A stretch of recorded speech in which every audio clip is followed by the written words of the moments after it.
In March 1963, country music lost its most powerful voice when Patsy Cline's plane crashed in the Tennessee wilderness. But what most people don't know is that Patsy had been telling friends for months that she would die in a plane crash. She even wrote a will just days before the accident and began giving away her personal possessions. The story of Patsy Cline's final days contains shocking premonitions, strange coincidences, and a farewell performance that would become one of the most haunting moments in country music history. Before we dive into the mystery surrounding Patsy Cline's death, we need to understand just how significant she was to country music. Born Virginia Patterson Hensley in Winchester, Virginia, in 1932, Patsy grew up in poverty but possessed a voice that would eventually make her one of the most influential vocalists of all time. Her breakthrough came in 1957 when she appeared on Arthur Godfrey's Talent Scouts TV show, performing "Walkin' After Midnight." The audience response was so overwhelming that the applause meter actually broke. The song shot to #2 on the country charts and crossed over to the pop charts, something almost unheard of for female country artists at that time. But Patsy's road to stardom wasn't easy. In 1961, she survived a devastating car accident that nearly killed her. The crash threw her through the windshield, leaving her with severe facial injuries that required multiple surgeries. Doctors weren't sure she would ever sing again. But Patsy defied the odds, returning to the stage just a few months later with a new depth and emotion in her voice. By 1963, Patsy Cline had become country music's biggest female star. She was the first woman to headline her own shows and command the same money as male performers. She had broken through the Nashville sound barrier, bringing country music to mainstream audiences while mentoring younger female artists like Loretta Lynn and Dottie West. What makes her story all the more tragic is that Patsy was at the absolute peak of her career when her life was cut short. But as her star rose higher, a shadow seemed to follow her, a premonition that her time was limited. And as we're about to discover, Patsy herself seemed to know that her remarkable journey was coming to an end. The first signs that Patsy sensed her fate came shortly after her near-fatal car accident in 1961. While recovering in the hospital, she told friends, "God just wasn't ready for me yet. He's left me here for a little while, but my time is coming." By late 1962, Patsy's premonitions became more specific. According to her friend Dottie West, Patsy once said, "Honey, I've had 2 bad accidents. The third one will either be the charm or it'll kill me." What's particularly chilling is that Patsy specifically mentioned dying in a plane crash. Her husband, Charlie Dick, later recalled, "She told me several times that she felt like she was going to die in a plane crash. I tried to tell her she was being silly, but she was convinced of it." Country singer Ray Walker of the Jordanaires remembered her saying, "I don't think I'll be around much longer. I've just got this feeling that I'm going to die in a plane crash." These weren't just passing comments. Patsy's premonitions became so frequent that her close friends began to worry about her. And as the winter of 1963 approached, her sense of impending doom only grew stronger, leading her to take actions that suggest she was preparing for what she believed was inevitable. Perhaps the most compelling evidence that Patsy Cline sensed her approaching death was the handwritten will she created just days before the fatal crash. In late February 1963, Patsy sat down at her kitchen table and wrote out her final wishes. This wasn't a formal legal document drafted by attorneys. It was a simple, handwritten note that she folded and placed in her purse. According to those who saw it, the will was straightforward and brief, leaving everything to her husband Charlie and their 2 young children, Julie and Randy. What makes this act so remarkable is that Patsy was only 30 years old and in perfect health. There was no logical reason for a young woman at the height of her career to suddenly feel the need to put her affairs in order. Yet something compelled her to do exactly that.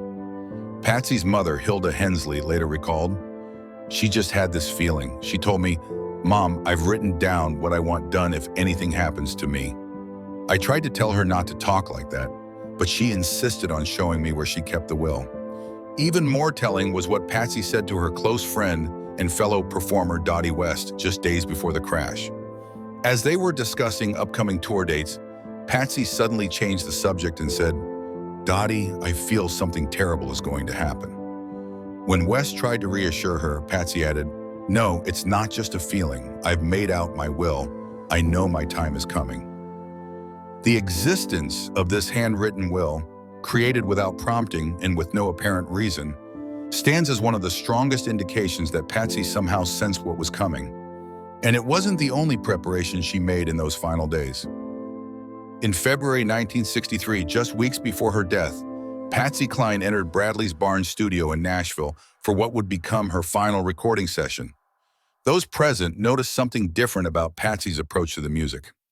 Producer Owen Bradley, who had worked with Patsy throughout her career, later commented that there was an urgency to her singing that he hadn't heard before. It was like she was trying to get everything out while she still could, Bradley recalled. There was a depth to her voice, a quality that's hard to describe. It was almost as if she was singing for posterity. During this session, Patsy recorded several songs that would become posthumous hits, including Sweet Dreams and Faded Love. What's striking about these recordings is the emotional intensity she brought to the material. Her voice had always been powerful, but in these final sessions, there was something more, a haunting quality that seemed to transcend the music itself. Musician Harold Bradley, who played on the session, later said, when she sang Sweet Dreams, there wasn't a dry eye in the studio. None of us knew it would be her last recording, but listening to it now, it's almost as if she did. Perhaps most telling was Patsy's behavior between takes. Usually known for her jovial personality and colorful language in the studio, during this final session, she was unusually reflective. She took time to thank each musician individually and even apologized for past disagreements with some studio personnel. At one point, she reportedly told Owen Bradley, "If anything happens to me, I want you to know these are the best songs I've ever recorded. Make sure they get released." Bradley thought she was simply expressing pride in her work, but in retrospect, her words seemed to carry a much deeper meaning. These final recordings, released after her death, would cement Patsy Cline's legacy as one of country music's greatest vocalists. But they also stand as a haunting testament to an artist who seemed to be saying goodbye through her music, leaving behind a final gift for the world she somehow knew she would soon be leaving. On March 3, 1963, just one day before the fatal crash, Patsy Cline performed what would be her final concert. The event was a benefit show at the Soldiers and Sailors Memorial Hall in Kansas City, Kansas, organized to raise money for the family of disc jockey Jack Cactus Call, who had recently died in a car accident. The irony of performing at a benefit for someone who died in a crash wasn't lost on Patsy. According to George Jones, who also performed that night, Patsy mentioned backstage, "It's strange singing to raise money for someone who died in an accident when I've been having these feelings myself." What makes this concert particularly eerie is what happened after her performance. As Patsy finished her set, she reportedly turned to Dottie West and said, "I'm just so tired of the road, Dottie. I've got a feeling I'm never going to see Nashville again." West, concerned, offered to drive her back to Nashville instead of letting her fly. "Don't worry about me, Dottie," Patsy replied. "When it's my time to go, it's my time to go." After the show, bad weather moved in and Patsy was advised not to fly. She declined West's offer of a car ride, choosing to stay an extra day in Kansas City with Hawkshaw Hawkins and Cowboy Copas, waiting for the weather to clear before flying back to Nashville. It was a decision that sealed their fate. In the weeks leading up to her death, Patsy Cline began doing something that would later seem like clear evidence of her premonitions. She started giving away her personal possessions. According to multiple accounts from friends and family, Patsy began distributing meaningful items to those close to her.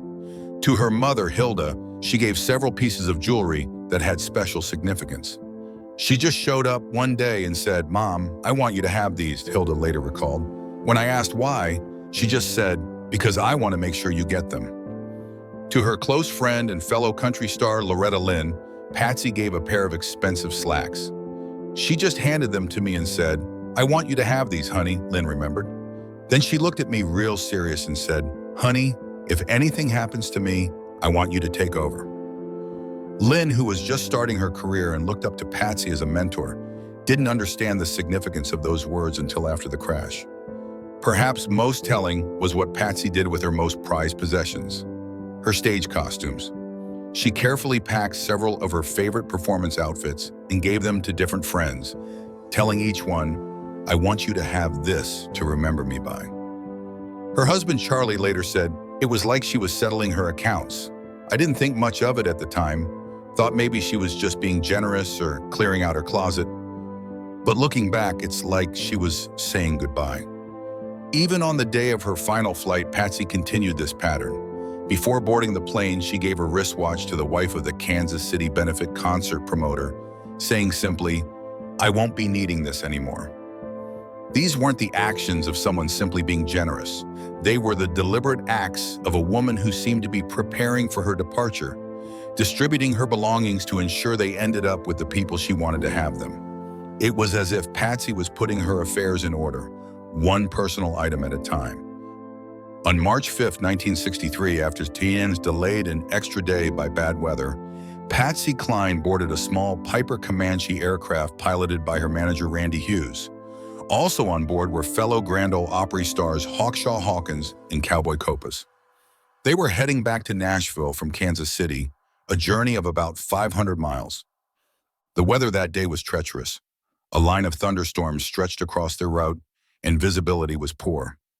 Randy Hughes was not instrument rated, meaning he was only qualified to fly in clear conditions where he could navigate visually. Despite this limitation and the dangerous weather, they decided to attempt the flight. The group made a refueling stop in Dyersburg, Tennessee, about 170 miles from Nashville. The airport manager there strongly advised Hughes not to continue the flight due to the worsening weather conditions. According to witnesses, Hughes hesitated but ultimately decided to press on, reportedly saying, "I've already come this far. We'll be there before you know it." Patsy, who had been vocal about her fear of flying, was unusually calm that day. A witness at the Dyersburg airport later recalled that while Hughes was checking weather reports, Patsy sat quietly in the terminal. When asked if she was nervous about flying in such conditions, she reportedly replied, "Don't worry about me. I've had this feeling that when it's my time to go, it's my time." At approximately 6:20 p.m., their plane took off from Dyersburg for the final leg to Nashville. They never arrived. Just 90 miles from their destination, the plane crashed in the dense woods near Camden, Tennessee. The impact was devastating, killing all 4 occupants instantly. The crash occurred in heavy rain and fog, conditions that would have made visual navigation nearly impossible.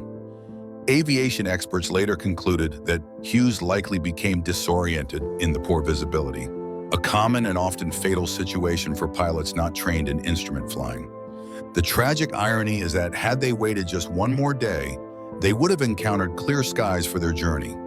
But perhaps for Patsy, who seemed to sense what was coming, the outcome was inevitable regardless of when they flew.